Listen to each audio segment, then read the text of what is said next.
Morning, everybody. Thanks for turning out. It's certainly a bigger audience than I had anticipated, so hopefully I don't disappoint.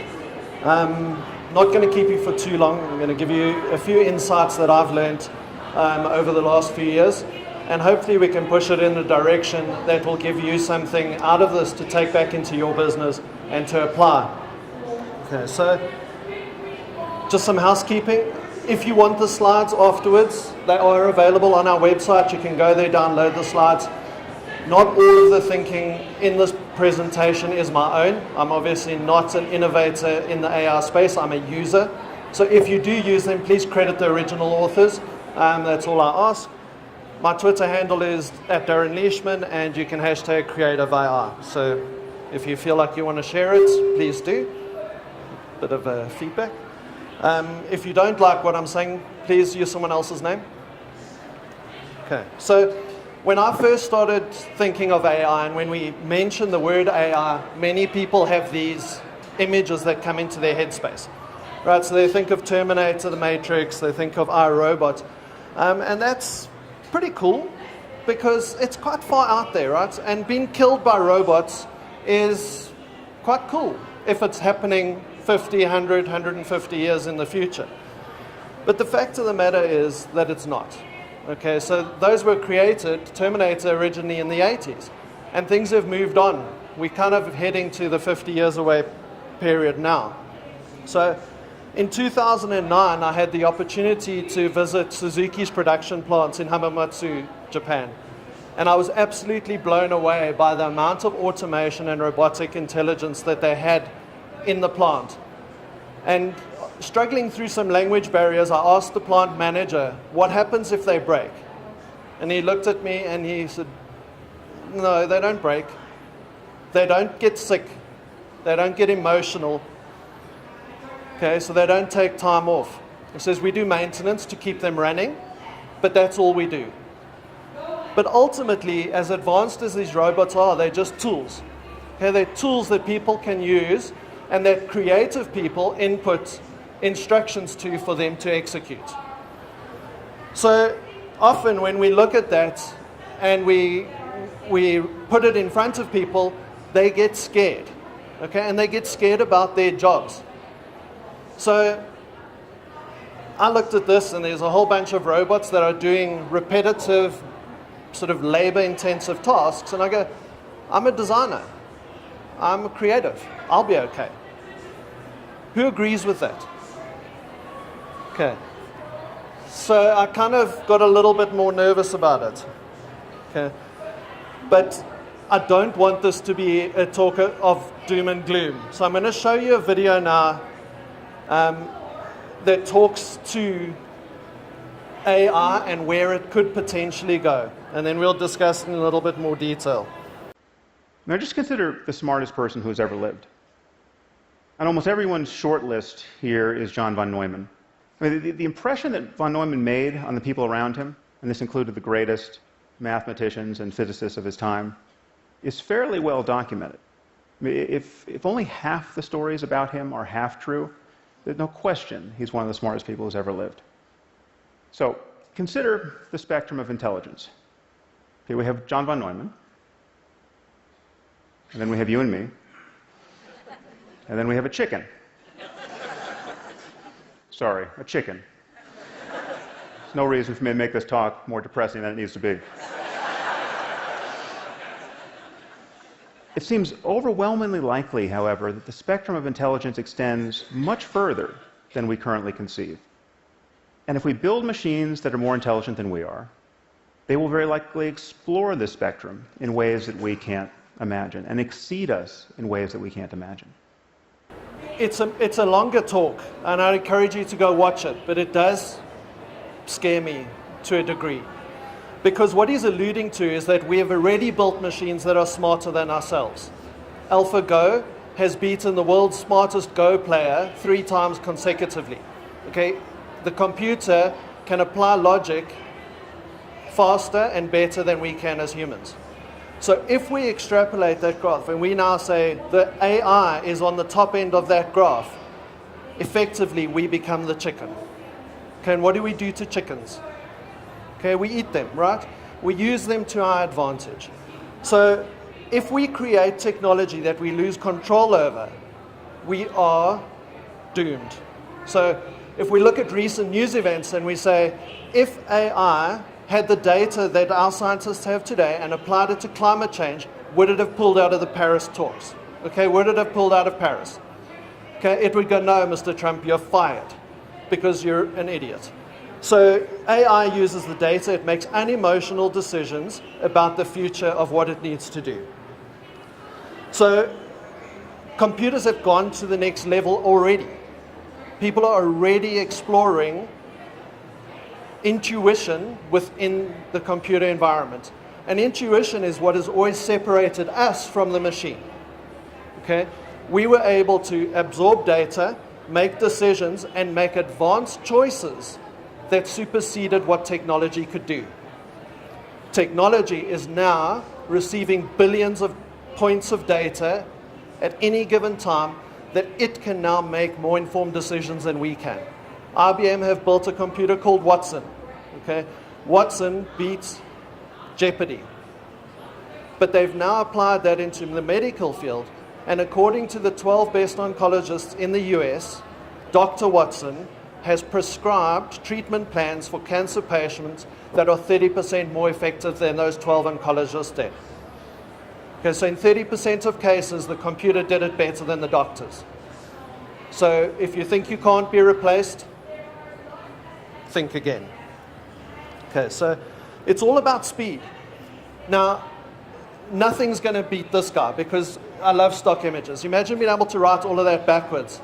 Like, I mean, if you think about it, those poor guys on the other side have to read it backwards because you guys need to see it from the front. So love the imagery. But what has stopped the progression of AI up until now is the processing speed that has been available to technologists and innovators in this space. But that's changing rapidly. So if we assume, and we know that we can now, build AI roughly as intelligent as an MIT researcher, and we do the maths on that, okay, the average processor, computer processor, is about 1 million times faster than the average neurological processor. Okay, so it fires 1 million times faster. So if we apply it, electrical circuits, 1 week of computer time is the equivalent to 2 years and 3 months of an individual human researcher's time. And that computer doesn't sleep, doesn't take rest, it doesn't drink coffee, and it doesn't doubt itself. So where can this go? This is a video which is produced by Autodesk, and if you're interested in this space, Autodesk, in my opinion, are at the very cutting edge of artificial intelligence and what it can do. The good news is we're working on digital nervous systems that connect us to the things we design. We're working on one project with a couple of guys down in Los Angeles called the Bandito Brothers and their team. And one of the things these guys do is build insane cars that do absolutely insane things. These guys are crazy, in the best way. And what we're doing with them is taking a traditional race car chassis and giving it a nervous system. So we instrumented it with dozens of sensors, and then we put a world-class driver behind the wheel, took it out to the desert, and drove the hell out of it for a week. And the car's nervous system captured everything that was happening to the car. We captured 4 billion data points, all of the forces that it was subjected to. And then we did something crazy. We took all of that data and plugged it into a generative design AI that we call Dreamcatcher. So what do you get when you give a design tool a nervous system and you ask it to build you the ultimate car chassis? You get this. This is something that a human could never have designed, except a human did design this. But it was a human that was augmented by a generative design AI, a digital nervous system, and robots that can actually fabricate something like this. Okay, so if we look at that technology and how it's been applied, I find it absolutely amazing. Okay, so it's right out there, it's right at the cutting edge. But there's a project that's been developed in Holland at the moment, which is building. So they've used data points in terms of human traffic, people walking around the city. The computers have designed where the bridge should go, what the bridge should look like, the materials that should be used, and it's been built by robots. And it is currently under construction in Amsterdam. So you can go have a look at that and say, this is technology. So they're building it over a canal using robotic infrastructure, absolutely precise, no human intervention. And for me, that's really exciting. Another project that Autodesk has worked on recently, and they said, how far can we push this? And what does the AI allow, or how does the AI evolve in terms of design? So they said, we want to design a drone. Okay, it's got to be a relatively small drone. It's for racing. We need it to be ultra light, ultra strong, ultra fast, must have 4 propellers. And that's pretty much all that they gave it. And they said, go. And they got back around 500 iterations. Now, I don't know if any of you have put it brief into a design studio. Okay, you get back maybe 1, 2, maybe 3 if the guys are really excited about the project. But the AI doesn't go, I can give you 3 options. The AI goes, here's the options. It goes, pick the ones that you think will be most relevant. So you narrow that down. And it then refines those designs and says, pick from these. So you refine it down further. And the output of that design is something that a designer, human designer, could never have thought of. But there's this interface between human and computer. And that's really exciting for me. What's really, really interesting about that specific project is that the chassis of that drone is almost identical to the pelvis of a flying squirrel. So they looked at it and they said, well, you know, and one of the designers looked at it and said, this looks really familiar. And he did the research and he came back and he said, look at the squirrel. Now, the flying squirrel has evolved over millions of years. And the AI did that evolution in a matter of weeks. So if we combine evolutionary data, human insight, and artificial intelligence, imagine where we can go. But it's kind of still quite out there. So let's bring it back to earth. Let's have a look at what impact is this having on marketers in South Africa today. Okay, so the logo at the start of this presentation, I designed online by entering a couple of data points. I need to do a creative presentation on artificial intelligence. And within 5 minutes, I had that logo. Now, I didn't refine it, I didn't change it. But it would have cost me less than $20 if I had bought it. But the company called LogoJoy has a massive database. Okay, they interrogate my needs. They say, do you like this? Do you dislike that? Click, click, click, click, click. Logo. Download. Available to edit in, I think it was about 27 variants.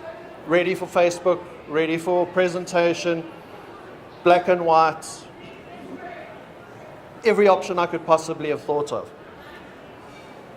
So this is happening today if you just look for it. And there's not one company doing it, there's multiple.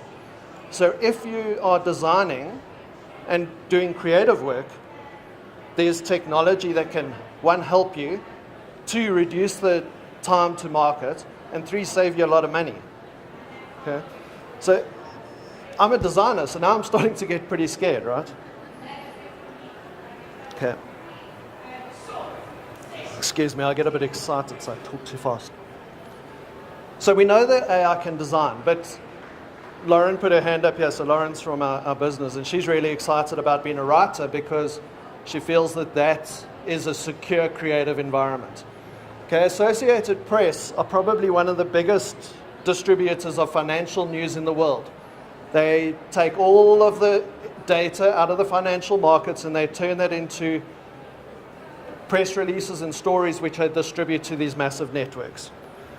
Okay, they've won Pulitzer Prizes and they have a specific style and people value the quality of their content, which is critical. Okay, we want to be building and producing great content. But the challenge is that they could only produce 300 stories per quarter. And the data that was available to them meant that they could be producing thousands. But they couldn't produce it because they couldn't afford to hire enough journalists. In fact, they couldn't find enough journalists. And the journalists that they could find hated it. Because journalists hate data crunching. They hate just doing the numbers. They want to find the insights in the numbers. So what did they do? They applied some automation to this. They now produce 3,700 financial reports per quarter. 12 times more than they could do with their staff that they had at the time. And what's really exciting for me is that it's actually more accurate. And they didn't fire one journalist. Okay, the journalists are now writing human interest stories off the back of that data. The journalists are doing what they love. And these are some of the quotes from them. Bring on the robots. Bring on the goddamn robots.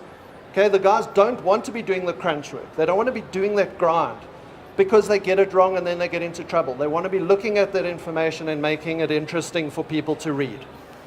So they can write, right? But can they innovate, right? So right at the cutting edge of design or of creative thinking is innovation. Okay. So part of innovation is research. It's a critical part of innovation because if we don't do research, we don't find the insights and we don't get a direction on where to innovate. Now, pretty much everybody standing here today is at some point in their life being an augmented cyborg because you've all used Siri at some point, even if it was just to go, "Hi Siri, what's your name?" or something like that, or your kids have done it at least. The Amazon Echo is becoming your personal assistant within your home. It will help you find your music, find videos, do all sorts of things. In fact, I was at a talk in Boston where a guy said he had used Siri to automate his entire home. Okay, so it's doable. And that's pretty superficial. But HubSpot have recently launched GrowthBot. In fact, they launched it in October last year. And GrowthBot, we use daily in our business as a research assistant. Go, how many inbound links are there coming from this website? What's the website traffic of our biggest competitor? Who raised funding in South Africa in the last 12 months? Okay, because that's a really good insight. If we know who raised funding, we can go sell their marketing, right? Because they got this big fat checkbook and it's not their money. So we get quite excited about that sort of research. Okay, but once you've got the research, you have to come up with a creative idea. So can a bot or an AI produce a creative idea that is better than a human? So McCann Erickson, Japan, are testing that with a client as we speak. The ARCD, which is this little robotic guy here, is pitched against their human creative director, who smokes quite a lot of pot by the look of things, to stimulate his creativity, and they were given the same brief. And each of them has produced a TV ad which is flighting, and at the end of August, the public in Japan will vote on which ad they think is better. And they don't know which one was produced by the robots and which one was produced by the human. I'm not going to play them for you because they're pretty unintelligible. Unless you all speak Japanese, it's not going to mean too much. And they're pretty off the wall, both of them. So I'm really keen to find out who wins, because I think it's going to be a pretty close run affair. I looked at them over and over again. I don't know which one was the human. You know, you kind of go, well, maybe the human would have a better insight. And I'm looking at it going, but maybe the human just wanted to be wacky. So we don't know. But it's been applied on a daily basis in the creative space. So if you're producing creative work, are you looking at alternative ways to do that? So, where do we go from here? So, this is a picture from the Matrix. We can take the red pill and forget this ever happened, go back to doing everything the way we've done it. You can take the blue pill and go, I'm all in. Well, I'm kind of taking this purple pill, and I'm looking at how do I bring artificial intelligence into my business, into my daily activities, and how do I use that to be better at my job and to provide better insights and better results for my customers.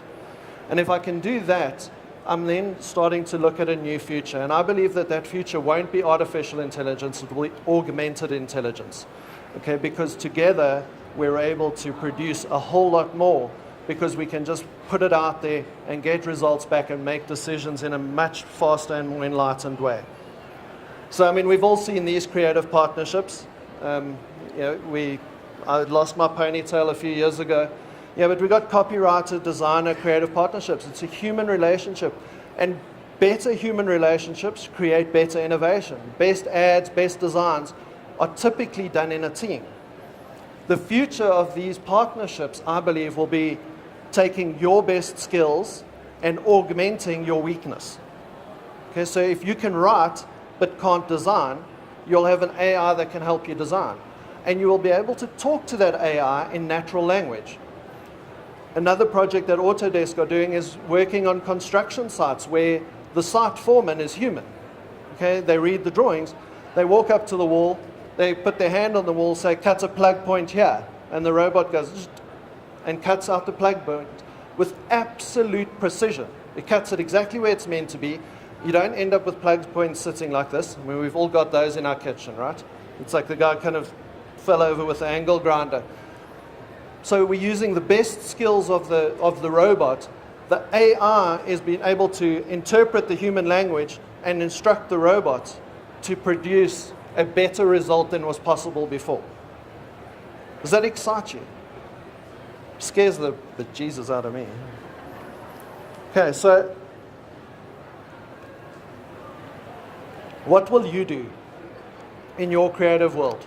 Will you jump into bed with AI, embrace it, sort of bring it into the family, and make it your best partner?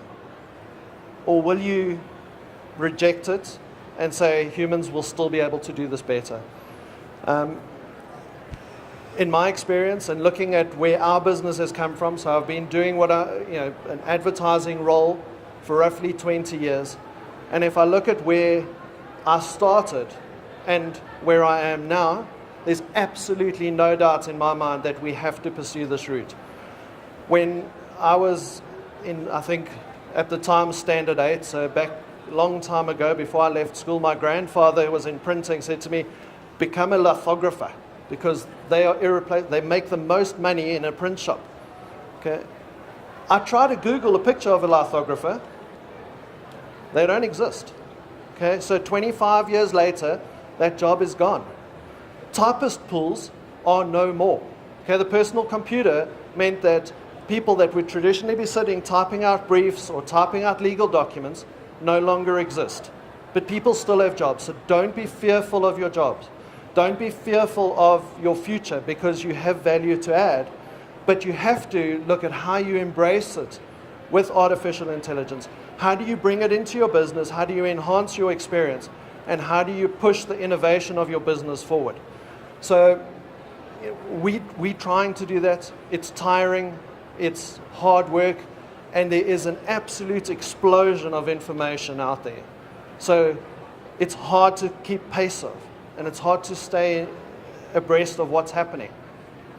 But Google is phenomenal at helping us do that. Find people that you believe in, find people that are innovating, watch TED Talks because they pretty much put everything out there. Some will scare you, some will excite you. Find the insights and apply them in your business. I got a brief for 30 minutes, so I'm pretty much there. So I'm not going to keep you much longer than that, other than to say thank you. Again, if you want to download the slides, if you do find it interesting, please go watch the additional, the extended videos of the snippets that I included. And thank you for your time. I hope you found it useful, and I'll be available if anybody wants to chat to me afterwards. Thank you.